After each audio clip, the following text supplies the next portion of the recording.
Thanks for coming today. I appreciate it very much, and I'm just delighted to be here. How many of you have never seen me before? This is your first time. Wow, everybody. I keep thinking I'm famous, but I guess, that settles that. Anyway, nice to see you. I've got some interesting ideas to share with you. If you're ready, say I'm ready.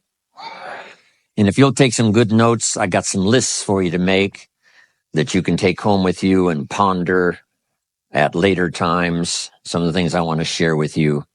I was raised in Southwest Idaho. My parents gave me an incredibly excellent start in my life, which I appreciated very much. But I quit school at age 19, unfortunately. My reasoning was, I'm smart enough to get a job. How much smarter do you need to be?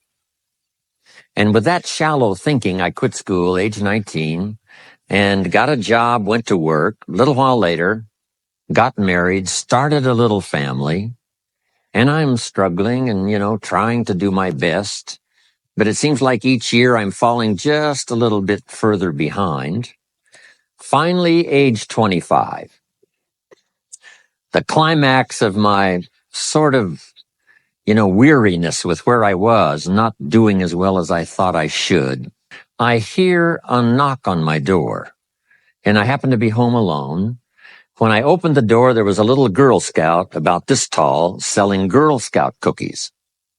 And she gave me the finest sales presentation I've ever heard. Girl Scouts around the world, no better organization. And we've got these cookies, only $2, several flavors. And with a big smile, she very politely asked me to buy. No problem. I wanted to buy. Big problem. I haven't got $2 in my pocket. Now, I'm a grown man. I live in America. I've been to 1 year of college. I'm married. I've got a family, and I don't have $2 in my pocket.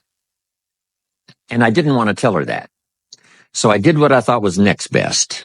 I lied to her. I said, hey, look, I've already bought lots of Girl Scout cookies. I've still got plenty in the house that we haven't eaten yet. And she said, oh, that's wonderful. Thank you very much. And she leaves. When she leaves, I say to myself, I don't want to live like this anymore. I mean, how low can you get lying to a Girl Scout? That's about as low as you can go. But I promised myself that day I was going to start my search of finding opportunity, finding somebody who could teach me and coach me on doing much better for myself and for my family and for my future. And shortly after that, I met a most extraordinary man, very wealthy, but a friend of mine said, you got to meet this man. He's rich, but he's easy to talk to. He's got a unique philosophy of business and life. And the more he told me about this man, the more I said, I've got to meet this guy. And shortly after that, I had a chance to meet him. Sure enough, when I met him, I was impressed. Obviously, he was rich, but he was friendly and easy to talk to. And I said to myself, if I could just get around someone like him, and if he would coach me, I would be willing to learn anything. I'd love to be like him. Well, my good fortune was he invited me to join his company. And over the next 5 years, my dream came true. He coached me and taught me how to turn my life from pennies to fortune. And he's not alive anymore, but I'd like to pay tribute to him one more time, Mr. Earl Shoaff, for the dramatic impact he had on my life, especially during that 5-year period. And so my whole life turned around. I made my fortune by the time I was 32, starting at age 25. And some of the ideas that I want to share with you today came from that 5-year experience. Then from there, I got into lecturing and giving seminars, and I've written a few books. And my career now spans about 41 years. But I'll never forget the impact this gentleman had on my life with a few simple concepts that totally changed my life, changed my future, and changed everything. Jim Rohn's view of the 21st century. Here's number 1, unprecedented opportunity. We not only have begun a new century, century 21, it's a new millennium. A millennium is a 1,000-year period. We've had 6 so far. This is the beginning of the 7th millennium, and some scholars tell us that this could very well be an extraordinary time for the human race, this 7th millennium. And there's probably a lot of good reason that that is probably true. Unprecedented opportunity. We've now got the technology. We pick up a telephone now and talk to somebody on the other side of the world. Transportation now is so easy. I get on an airplane in Los Angeles, and 13 hours later, I'm in Tokyo. 5 meals, 3 movies, and you're there. I mean, it's a simple deal. Anyway, we've got technology, we've got transportation, we've got all the rest, right? So this is going to be a time of unprecedented opportunity in every field you can imagine, every industry, every country. It's going to be the greatest period of opportunity time in the history of the human race, the 21st century, especially these opening years of the 21st century. So that's number 1, unprecedented opportunity. Now, here's the second note to take. Now also keen competition, because we now play the world game. And it's not just competition across the street and company to company and, division to division and, company to company. Now it's worldwide competition. A job now becomes available. Does it go to someone in Minnesota or someone in India? Worldwide competition. So now you've got to be ready to cash in on the opportunity, but you've also got to be ready for the competition. So I've got some interesting ideas on how to be prepared for both opportunity and competition in these opening years of the 21st century. Here's some of my best advice. Number 1, you've got to have more than one skill. It's okay to have one skill, but I'm telling you, if you want economic safety for the future, especially this century, my personal opinion, you need more than one skill. We've seen people, right, the last 15, 20 years that only had one skill, worked for this company for a long time. The division the guy worked for got chopped, eliminated. Now he loses his job. Now he tells us he's in economic distress. Why would that be? Simple answer. He only had one skill. So for economic safety for the future, my personal advice, you gotta have more than one skill. In fact, it led me to my first fortune, and that was learning more than one skill. I started learning these extra skills in Idaho, where I grew up. I knew how to milk cows, but it didn't pay very well. Then someone gave me this incredible advice. If you want to lay the foundation for a future fortune, you've got to learn more than one skill. And I started that process age 25.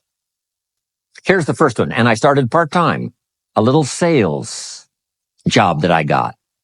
A product that I believed in, learned how to present it well enough for somebody to say yes, gave excellent service so that that would lead to multiple sales.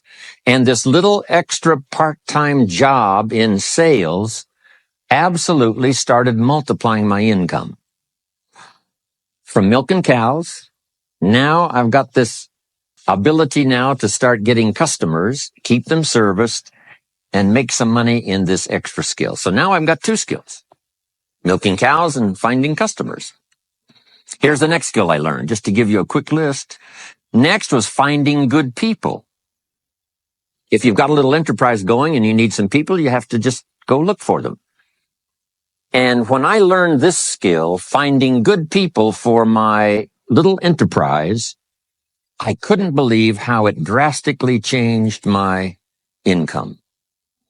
My income now starts to multiply, not just increase. So now I've got 3 skills: milking cows, getting customers, finding good people. I'm on my way. Here's the next one that paid me big money, in case you're interested. And that's organizing. Organizing simply means getting people to work together. Big challenge. But if you learn this skill, getting people to work together, they pay extraordinary money. Here's the next one that really increased my income substantially, and that's promotion and recognition. Rewarding people for small steps of progress. I mastered this one. And here's the philosophy behind it. Be so busy giving other people recognition you really don't need it for yourself. I mastered this. Guess what it pays? Big money. Let me just give you one more, and it's in 3 parts. And that's communication. Learning to affect other people with your language. Of all the things not to be lazy about, it's language, because words can work miracles. And communication I found in 3 parts. Here's number 1, training, showing somebody how the job works. Showing somebody how the business works. We call that training. I got good at that. Paid big money. Here was the next one, teaching. Teaching people how life works. Teaching people how to set goals. Teaching how to become a leader, manager, entrepreneur. Stepping up to the higher opportunity and better challenge. This one paid me extraordinary money. But this one paid the best. Learning to inspire. Helping people to see themselves better than they are. So I've got how many skills, right? A big long list. So safety, economic safety for the future, especially the opening years of the 21st century. Learn more than one skill. Here's number 2. It would be good to learn more than one language. Some of my business colleagues who speak 3 or 4 languages earn $3-4 million a year. One of my friends, Leon Weisbein from Russia, I remember when he was making $3 million a year, he spoke 3 languages. Here's what he said, I think I'll learn another language, make another $1 million. Those extra languages are so valuable. When I travel the world, I got to find somebody that knows more than one language or I'm in deep trouble. If you think the time has passed you by to learn that 2nd, 3rd language, make this note. You heard it from Jim Rohn. Give it as a gift to your children. The 2nd language. Maybe that'll inspire them to learn the 3rd language and then no telling where it might go from there. I asked a school teacher one time, how many languages can a child learn? Here's what she said. As many as you will teach them. They don't lack capacity. They don't lack intelligence. They certainly don't lack curiosity. They only lack a teacher. So you got my good advice now? More than one skill, more than one language. Here's the rest. Learn the simple economic formula that works for everybody, and I can give it to you in just a couple of sentences. A simple economic formula. Kids can understand it. Anybody can understand it. Anybody that wants to get paid. Here's the language for your notes. We get paid for bringing value to the marketplace. That's as simple as you can put economics. Anybody that wants to get paid. You get paid for bringing value to the marketplace. The marketplace is the people. Now, the value we bring is one part of it, a product or a service. But here's the other part, the value you become. So just off to the side, put the value is 2 parts. The value you bring, like a product. If you manufactured it, you might keep improving the product. If someone else manufactured it and you're out selling it, they probably keep improving the product. But this is the one you have to work on yourself. The value you become, like an entrepreneur, a leader, a teacher, supervisor, manager. What you become also pays much more than what you bring. Once I understood that, then here's what my mentor said. Go to work on yourself harder than you work on your job. If you work hard on your job, you can make a living. Then he said, if you work hard on yourself, you could make a fortune. So I worked hard on my job and made a living, but I learned, starting with those extra hours per week, learning these extra skills, I started working on myself. And here's a philosophical phrase everybody should take home. Here it is. Success is something you attract by becoming an attractive person. Success is not something you pursue. It's what you attract by becoming attractive. By becoming attractive to the marketplace. What would do that? Multiple skills, multiple languages, and then some of the things I'm going to talk about the rest of the seminar. So, now what else would help you to be attractive to the marketplace besides more than one skill and more than one languages? I've divided it into five simple, basic fundamentals of ideas to ponder and think about that will increase your value to the marketplace. Could perhaps, like it did for me, multiply your income by 2, and then multiply it by 3, and then multiply your income by 4, and then by 5. And once you get there, it's not that difficult to multiply it by 10, because all you have to do is make sure you become more valuable and more valuable and more valuable. You don't have to work on the economy, because here's the first note. Each person's income is determined primarily by their philosophy, not by the economy.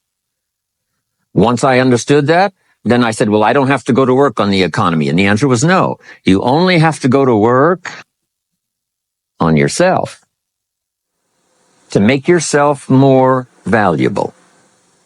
So now here's 5 things I want to share with you. And the first one is your personal philosophy. What could get you more prepared and ready for cashing in on the opportunity of the 21st century? And here's the first one, personal philosophy. Your personal philosophy is like a guidance system that helps you make decisions what to do, what not to do. From the information you get and what you learn and what you know, we decide. Maybe your philosophy would have been 5 years ago never to attend seminars like this. You just didn't go. Now, 5 years later, here you are. Something happened along the way to change your mindset, saying, hey, for the money and the time, if I just get one good idea and walk away, it certainly is worth the money and the time. So now that little amendment in your philosophy, you now say, I'm going to regularly go, because it doesn't take but a few ideas to make a great difference in your income, personal life, social life, and all the rest. So now you know that's valuable. A change of mind, a change of idea. So that's what personal philosophy is all about. The more we learn, the more we know, the better we're able to make better decisions about 2 major things. Your philosophical guidance system does 2 things. For your notes, number 1, helps you to see the dangers on one side, so you can avoid those. But here's what else your guidance system does. Personal philosophy helps you to see the opportunities on the other side, so that you can expand those, maximize those. And here's what that's called. The game of life is to minimize the dangers and maximize the opportunities. And the more we know and the more we learn, the more experience we gather in sessions like this, from the sermon on Sunday morning to the books we read and all the rest, helps us to keep continually adjusting our philosophical guidance system so that we minimize more dangers, maximize more opportunities. That's really the game of life. I couldn't put it much more simply. So number 1, we're affected by what we know. Now, how do we know more things and learn more things that'll help us readjust our thinking so we can avoid the dangers, maximize the opportunities? Here's number 1, learn from personal experience. One way to learn to do something right is what? First, do it wrong, right? Mess up, and then you say, wow, that was costly. I'm never going to do that again. So one way to learn to do it right, first do it wrong. Sometimes a negative experience turns out finally to be positive. They say if you survive your first heart attack, you may now live to be a very old person. Why is that? Well, that first heart attack, if you survived it, is called a wake-up call. And maybe the doctor said, 1 more of these and you're history. And you said, wow. And you make it for the health food store. And you start reading every book you can find on good nutrition, how to avoid another one of these heart attacks. and you start jogging and start walking and doing all of the stuff, and this total change of lifestyle could now save your life and cause you to live to be a very old person. Here's what my mentor said, that's some of the best advice I ever got. He said, Mr. Rohn, if you will change, everything will change for you. If you'll start making personal changes, your income will change, your health will change, your future will change, everything will change if you're willing to start making the changes. So sometimes a negative experience now causes us to really make a sudden shift in our philosophical guidance system that says, hey, I'm never going to let this happen to me again. Fantastic. Now here's the next way to learn, and that is to learn from other people's experiences, whether they are negative or positive. It's too bad failures don't give seminars like this. Wouldn't that be good information? Now, we don't want to pay them, so they don't lecture, but their information would be valuable. If you know a guy that's messed up his life for 40 years, you have to say, John, would you spend a day with me? And I will bring my notebook and take good notes. A good-looking guy like you, beautiful family, every reason to do well, threw it all away. Teach me how for the last 40 years you messed it all up. And he tells you, and you take good notes. Learning from the negative side of someone's experience. If somebody tells me these eggs are rotten, I'm not going to make an omelet and try it, right? I'm just going to take their advice and their know-how. So, learn number one from your own experiences, learn number two from other people's experiences. And my mentor taught me to always keep a journal. Here's what he said, don't trust your memory. If you want to live a dynamic life, multiplying your income, multiplying your future, be a good student. If a good idea comes your way, write it down, then ponder it, then perhaps go do it. Okay. Now, your philosophy comes from what you learn, comes from what you know, comes from other people's experiences. 3 ways now to learn from other people. Here's number 1, learn from what you see. One of the great watchwords of these early years of the 21st century, pay attention. If you just watch, you can pick up clues. Success leaves clues. And if you'll be a better observer of the winners and the losers, those that are doing well and those that are falling behind, and just take mental notes and good notes and say, I'm going to adjust what I'm doing based on what I see. Here's number 2. We learn so much from other people based on what we hear. Here's good advice on that. Be a selective listener. Listen to voices of value that have experience, ideas, reputation, something valuable to share. Now here's number 3. Read all the books. Now there's millions of books, so you can't read all the books. But make this note. Read all the books you need to read to make you as wealthy as you want to be, as healthy as you want to be, as prosperous, as productive, as unique a human being as you want to be. Read all of those books. Don't leave those books go unread. My mentor got me started on my library when I was 25. I got one of the best. If you saw my library, you would be impressed. I haven't read everything in it, but I feel smarter just walking in it, right? My library. I was smart enough to buy it all. Now I got to be smart enough to read it all. Now jot this down. When you do read, you have to sort through what you read and decide which is valuable to try. That's part of the process of learning. Gathering information and sorting through it. 1, the information that would apply to you, and what you think would be valuable based on your current philosophical opinion. So read all the books. Our lives are greatly affected by what we learn and what we know. Now, here's number 2 of these very basic 5 things I want to share with you. First, your personal philosophy. Here's number 2, your attitude. First, we're affected by what we know. When I talk to the kids in high school classes, college classes, that's the first thing I tell them. Get the information while you're here. Right? Nothing worse than being stupid when you get out of school. So get the information. Being broke is bad. Being stupid is what's really bad. And what's really, really bad is being broke and stupid. Nothing much worse than that, unless you're sick.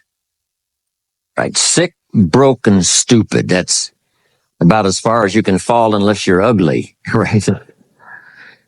But surely that would be the ultimate, right? The ultimate negative life. Ugly, sick, broke, and stupid. So learn all you can. We're affected by what we know. So get the information. Don't be lazy in learning. Don't be lazy in going through the books, building your library, coming to classes like this consistently. Some of them will be so dramatic, your life will never be the same. Maybe this is one of those today. Next, we're affected by how we feel, attitude. This is the emotional part. We need the intellectual part to set sail.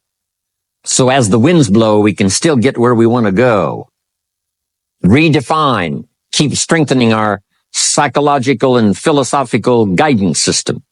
But now we're also affected by the emotions. That's the power. And jot these notes down as I hurry along now. 4 things to consider on attitude and how you feel. Here's number 1. It's how you feel about the past. It's important to make the past useful. Past experience, even past losses, past failures, as well as successes. To review it and go back over it, see where you went wrong, correct that, invest that now in the future. Don't live in the past, and don't carry the past around like a burden, but simply use your past as one of your mentors to help refine mistakes, make some changes that you can invest now in the future. Here's the second attitude. It's how you feel about the future. We look back for experience. But number 2, we look forward for inspiration. Now, where does the inspiration come from? Looking forward. Here it is, learning to set goals. Number 1, decide what you want. Takes more than 5 minutes. Take some time and decide what you want. Where do you want to go? What do you want to do the next 10 years, 20 years? What would you like to become? How many skills would you like to learn? What are the books you want to read? How about the people you want to meet? The cities you want to visit? Experiences you'd like to have over this next period of time? Start thinking about all of that. Here's the next key. Write it all down. Building a life is like building a house. You wouldn't start building the house until you had it finished. Wouldn't you look foolish starting to build the house if it wasn't finished first? What if you were laying bricks and somebody came by and said, "What are you building here?" And you said, "I have no idea." See, they would take you away to a safe place. So building a life is a lot more important than building a house. And yet people treat it so carelessly and so casually about planning and making plans for what they want their life to work out to be. So I'm asking you not to be casual anymore. Start designing the future for yourself, for your family, for your business, for your future. Okay, decide what you want. So from the past we get experience, from the future we get excitement, inspiration by setting goals. Now here's the next advice. Put everything on your list of goals. Little things, insignificant to someone else, but important to you. A goal list is important. You don't have to publish it in the local newspaper. My Japanese friend, Toro Ikeda, San Jose, California, put on his first list, a Caucasian gardener. I said, go Toro. Back then, everybody had a Japanese gardener. He said, no, I'm Japanese. I want a Caucasian gardener. I like that. So set goals. Set the goals that'll turn you on, goals that'll get you excited. Put everything on your list. Now, here's the next attitude. It's very important how you feel about everybody. If you want to be a leader extraordinaire, here's what you learn. Each of us need all of us. One person doesn't make an economy. One person doesn't make a symphony orchestra. It takes all of us for each of us to be successful. Each of us need all of us, and all of us need each of us. Each gift is important as we bring it to the table, as we bring it to the country, as we bring it to the community. Learn to appreciate that. Each of us need all of us. Now here's the last one on attitude. It's how you feel about yourself. Nothing more powerful than self-confidence to start multiplying your income by 2, by 3, by 5, by 10. And where does that come from? Make the note.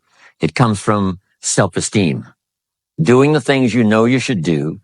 And at the end of the day, your self-esteem is soaring and high. You've met the people you said you'd meet. You made the calls you said you would make. You did the things that you required of yourself to do. And at the end of the day, you feel great about yourself. That is one of the greatest motivating factors for the future. Self-esteem, feeling good about yourself. Now let me give you the miracle piece of this formula. If you're ready, say, I'm ready. Here it is. Number 3 is activity. We're affected by what we do. Now we've gotten to the formula of how to turn ideas into reality, how to turn imagination into substance. It's called number 3, activity. So add these notes to it now. Activity is the work. Activity is the labor.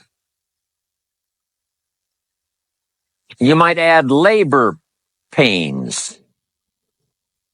I'm short on personal experience here, but the mothers in the room would tell us that we know what that's all about. Labor pains. Why would an upcoming potential mother be willing to put herself through maybe a rather painful experience? She said, that's an easy answer. And it's for your notes. It produces new life. Why wouldn't she put herself to the labor? Now comes the miracle of new life.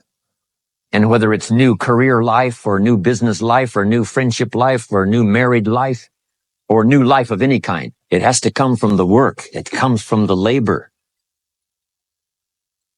In fact, labor was so important. Here was the original formula for labor. If you have forgotten it, remind yourself. For your notes, 6 days of labor and what? 1 day of rest. Now it's important not to get those numbers mixed up.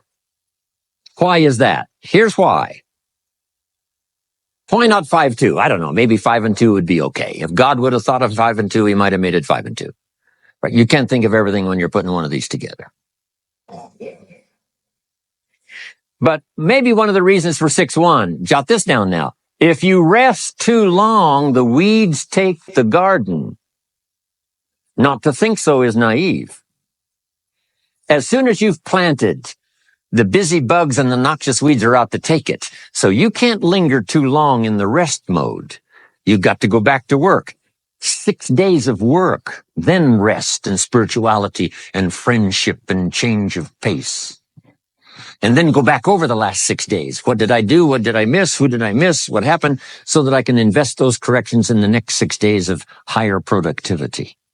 Have you got that now? 6 days of work, 1 day of rest. Don't get the numbers mixed up. Activity. Now, activity finishes the miracle. Good question for your notes. How did this convention center get here? Let me give you the steps. Number 1, somebody saw it while the property was vacant. You say, well, how could you see a convention center if it isn't here? It's the only way it will be here. And somebody has to see it so clearly they can draw a picture of it, saying, this is the convention center. You say, no, it isn't there. They say, yes, this is the convention center. The artist's rendering shows you a picture of what isn't there. That's the beginning of imagination. So to turn nothing into something, here's what you do. Imagine the possibilities. That's why we recommend testimonials for someone to say, hey, I started with pennies and I made a fortune. And when they finish, sometimes they say something like this. If I can do it, what? You can do it. And we start imagining the possibilities. Here's number 2. Have faith to believe that some of them are possible for you. And both imagination and faith are powerful forces, but we still don't have a hotel. We still don't have a house. Even though those are powerful forces, it is the beginning. Now, imagination and faith must be deposited in activity or it is wasted. But the finishing touch of the miracle process is now go to work. Go to work and build a better career. Go to work and build good health. You can't have good health without the work. When did we start hearing that phrase? No pain, what? no gain. You got to do the work. You can read all the books until you're wise. You can have faith and believe until it is extraordinary. But now you must go to work. And if you'll learn to appreciate the work that produces the miracle of good health, the miracle of a career, the miracle of a relationship, the miracle of a fortune, only humans now can do this. The birds of the field can't do it. No other life form can imagine and create something from nothing. Have faith and then build it and make it real. Only humans. It's an extraordinary gift. Depends on how often you use it. So number one, the ideas I wanted to share with you to make this an extraordinary opening year century for you is philosophy. We're affected by what we know. Second is attitude. We're affected by how we feel. Third is activity. We're affected by what we do. Now here's the final two pieces. Number 4, learn to measure progress. Once you've set up a project now, you want to turn nothing into something. Now you must measure your progress. How are you doing? Here's how we teach it to our children. Life expects us to make measurable progress in reasonable time. Measurable progress in reasonable time. That is the game of life. So part of it is not just to set up the proposed project, but as we start working on it, we start measuring how we're doing. Now, first, what is reasonable time? You can't ask someone every 5 minutes, how are you doing now? See, that's too soon. Guy says, I haven't left the building yet. Give me a break. Now, we can't wait 5 years. That's too long. So there's reasonable time. So make this note now. What is reasonable time? 1, at the end of the day. A conversation a father should have with his daughter today because the magic is there. If he waits till tomorrow, the magic may be gone. Today. Next is a week. Make that note. Usually, we get paid by the week. Somebody adds up our value to the marketplace, out comes the check. The next week, somebody adds up our value to the marketplace, out comes the check. What I learned to do is to change my value to the marketplace so the check kept getting bigger and bigger and bigger. I didn't have to change the economy. I only had to change myself. Measure your own progress. Success is a numbers game. We demanded of our children, how many years do you want your child to spend in 4th grade? Approximately. About 1 year, right? You say, well, if they're nice kids, would you give them 3 or 4 years? You say, no, this is not a nice game. This is getting ready for the future. This is getting ready for the challenges and the opportunities. You can't linger in 1 grade more than 1 year. Now make this note. The same should go for us as adults. Don't linger more than 1 year in 1 grade of learning. Adult, management, entrepreneurship, leaderships of all kind. Keep up the pace of learning. The numbers. Measure. Count. Now here's the key. Face the truth. If you're only making this much progress, there's no use trying to kid the world, no use trying to kid anybody else, and especially don't kid yourself. If in a period of time you've only made so much progress, you just got to swallow hard and say, this is the truth. I've got to face it. Now, what could I do to start increasing my progress and make my health better, make my income better, make my investments better, make my value to the marketplace much better, get busy learning the second skill and the third skill and the next language and the next language to increase my value? I got to get busy and do that. See, if you will do that, I promise you, one of the greatest motivating factors in the world is progress. And if you'll measure it, you'll get excited. Now, here's number 5 of the 5 major things I wanted to share with you to make these opening years of the 21st century really pay off for you. And here's the word, lifestyle. Learning to live well, because the ultimate essence of life is not a Ferrari. The ultimate essence is not a home. The ultimate essence is not a bank account. It's not $1 million. It's not a fortune. Here it is. The ultimate essence of life is learning to live a good life. That's the key.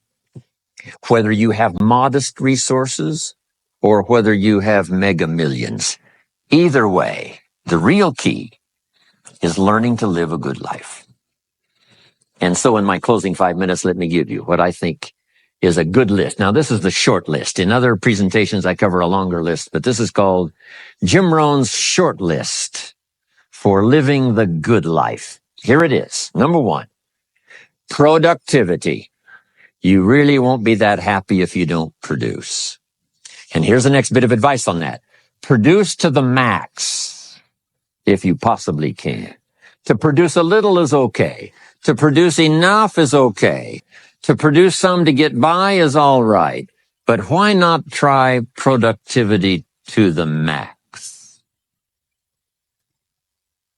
Andrew Carnegie, who built the steel industry back in the 30s, here's what Andrew said. I'm going to spend the first half of my life accumulating money. I'm going to spend the last half of my life giving it all away. He got so inspired by that goal that the first half of his life he accumulated $400 million, which back in the 30s was a lot of money. A mega fortune. Guess what he did the last half of his life? He gave it all away. I got a good question for you as we close. Here's the question. What's got you turned on? What's got you up early? What's got you eager to face the day? What's got you inspired to learn the extra skill, put in the extra time, go the extra mile, learn how to work with people, guarantee your future? Good question. Here's number 2, good friends. You got to have good friends. The best support system in the world is good friends. Collect and nourish those as priceless. Good friends are those wonderful people who know all about you and still like you. Those are good friends. Here's number 3, your heritage. What's made America so unique among all the nations of the world and the greatest experiment in the history of the world? And that is the depository of gifts that have come to America over the last 300 or 400 years. The heritage from all walks of life, all over the world. Now, the key to keeping America vital and powerful and unique for generations to come is to keep alive these heritages. The music, the dance, the costume, the customs, the literature, the poetry, and all the rest combined together, making us an extraordinary, unusual nation among nations. Keep your heritage alive. Here's number 4, your spirituality. Whatever you believe in terms of spirituality, that's important. And I've got 3 words for you to consider. Here they are. Study, practice, and teach. Whatever you believe in terms of spirituality, study, practice, and teach. Don't leave your spirituality unstudied. Don't leave it unpracticed, and don't leave it untaught. It's one of the major components of a good life. And now to close for your notes. Take special care of the inner circle. Family, close friends. Nourish them, they will nourish you. Inspire them, they will inspire you. And take care of the details, the little things that makes it special for family and friends. When my father was still alive after my mother died, my father lived about another 7, 8 years. When I used to travel, I would try to call him while he was having breakfast with the farmers, Southwest Idaho. Make a special day. If I'm in Israel, I got to get up in the middle of the night. But I call in the middle of the night, Papa, I'm in Israel. And they would bring him the phone in this little cafe called the Decoy Inn. And Papa would say, Israel, son, how are things in Israel? And he'd talk real loud so everybody could hear. Say, Papa, they gave me a reception last night on the rooftop overlooking the Mediterranean. He'd say, overlooking the Mediterranean. Now he's got a story to tell for the rest of the day. My son called me this morning while I was having breakfast with the farmers. I know he had to get up in the middle of the night. Special days. One more scene. I thought about my father walking down the lane on the farm to the mailbox, opening it up. And this is for your notes. Make sure the mailbox is not empty. My father lived to be 93. What kind of an experience would that be for a day? Age 93, open the mailbox and it's empty. Even if it's just a postcard. Make sure the mailbox is not empty. The details, the inner circle. And now here's the last. Maybe, just maybe, some of the things I've shared with you have been seeds that have fallen on your consciousness at the right time. And then if it turns into something valuable for you in the future, that will be well worth my coming, being away from my grandchildren and my children for a little while, to come and deposit the best of my experience with all of you today. Thank you very much. God bless.